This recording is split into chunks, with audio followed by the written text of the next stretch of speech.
Longe de Deus, só há maldade e destruição. E essa verdade fica escancarada na nossa leitura de hoje. Hoje nós lemos os últimos capítulos do livro de Juízes, capítulo 19, 20 e 21.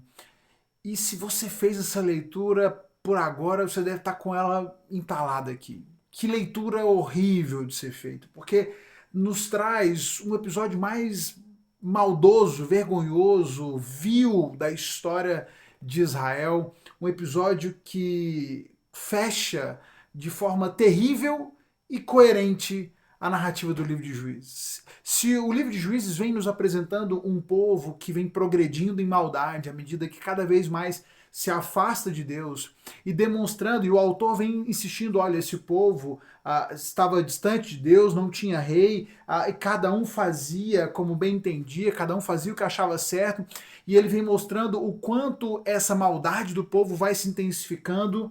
Nós culminamos no final do livro com o ápice da maldade, onde o povo de Deus demonstra que sem ele e longe dele é capaz das piores atrocidades e é capaz de fazer até pior do que os povos cananeus, os quais eles haviam sido colocados ali para substituir e tinham sido destruídos por causa da sua maldade. O capítulo 19 vai nos apresentar um personagem, um levita que morava ali na região de Efraim, morava num lugar afastado. E esse levita morava ali nessa região montanhosa, afastada, tomou para si uma concubina da cidade de Belém. Essa mulher, certo dia, se irou com ele, voltou para a casa do seu pai. Cerca de 4 meses depois, ele vai para a casa do pai tentar reconquistar e levar de novo essa concubina. E na viagem de volta, algo acontece. Enquanto eles estão voltando para a casa de onde morava, para a região onde morava aquele levita, eles estão procurando um lugar para se hospedar no meio da viagem. Eles passam ali na região da cidade de Jebus, a cidade dos Jebuseus, que viria a ser a cidade de Jerusalém, mas como a cidade ainda era dominada pelos Jebuseus, ele diz, não vamos ficar aqui, vamos caminhar mais um pouco, chegar na cidade, em alguma cidade do povo de Israel, imaginando que talvez ali ele tivesse algum nível de segurança a mais. Olha como isso é irônico. Ele não se hospeda na cidade dos Jebuseus por medo, por insegurança, e ele chega à cidade de Gibeá, uma cidade do território de Benjamim. Ali ninguém oferece hospedagem para eles, eles ficam ali na praça, até que um homem idoso, um estrangeiro que morava ali na cidade, chega à noite do campo, oferece hospedagem para eles.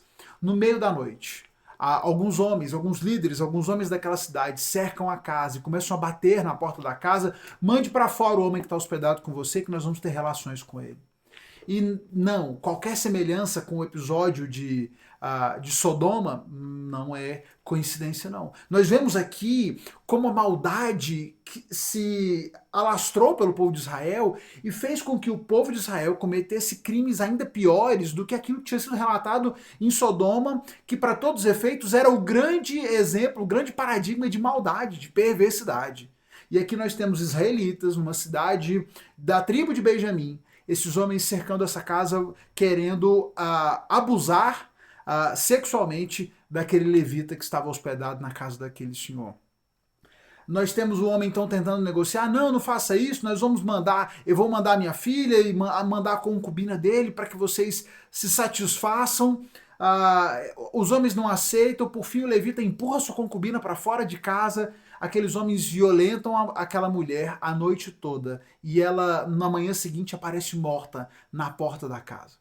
Aquele levita sai na manhã cedo, pega o corpo da sua concubina morta, coloca sobre o animal, volta para sua casa. Chegando em casa, ele corta o corpo em 12 pedaços, envia uma parte para cada tribo para denunciar o crime que havia acontecido ali. Todas as tribos, então, de Israel revoltados com aquilo que havia acontecido na cidade de Gibeá, na tribo de Benjamim, todos eles se reúnem para lutar, para se vingar por causa daquilo que tinha acontecido. A tribo de Benjamim, ao invés de castigar a maldade daqueles homens, sai em defesa dos homens de Gibeá, e nós temos os israelitas lutando contra a tribo de Benjamim. Eles tinham a tribo de Benjamim tinha ali cerca de 26 mil soldados, mais ou menos. 25 mil desses soldados foram mortos em batalha, tantos outros milhares de israelitas foram mortos em batalha. A tribo de Benjamim é destruída, quase dizimada. por fim, para uma última pitada de desastre, o povo de Israel se dá conta do que tinha acontecido, eles haviam praticamente extinto toda a tribo e agora eles estão tristes porque não sobrou ninguém, não sobraram mulheres, porque eles mataram todo mundo, destruíram toda a cidade, sobraram alguns poucos homens que tinham se escondido depois da batalha, e eles então orientam, vão a uma outra cidade que não tinham participado da reunião, castigam aquela cidade, matam os homens, matam as mulheres, pegam apenas as virgens, levam para que sejam mulheres dos homens sobreviventes de Benjamim. Enfim, é toda uma sequência de loucuras, de maldades, de demonstrações de como um povo distante de Deus só é capaz de maldade, de perversidade, de pecado. Longe de Deus, não deveria nos surpreender que a maldade seja a regra.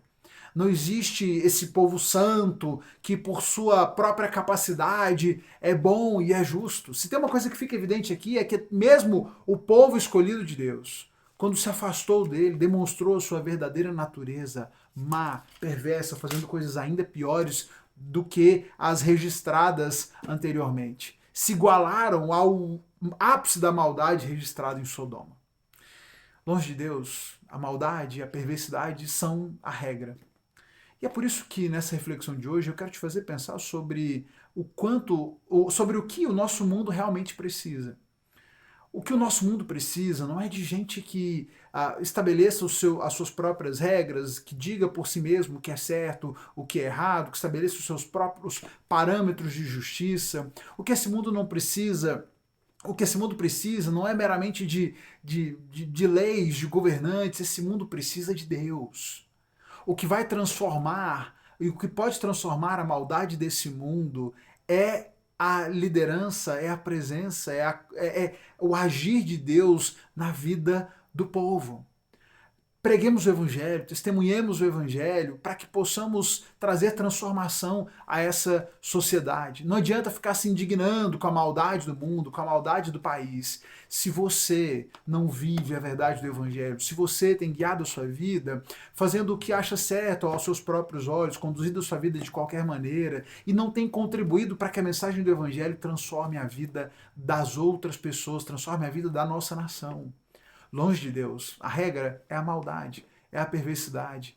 Por isso, aprendamos do Senhor, sejamos nós governados por Ele e testemunhemos a verdade do Evangelho, a transformação do Evangelho, para que possa haver vida, para que possa haver paz, para que haja generosidade e amor no mundo que nos cerca.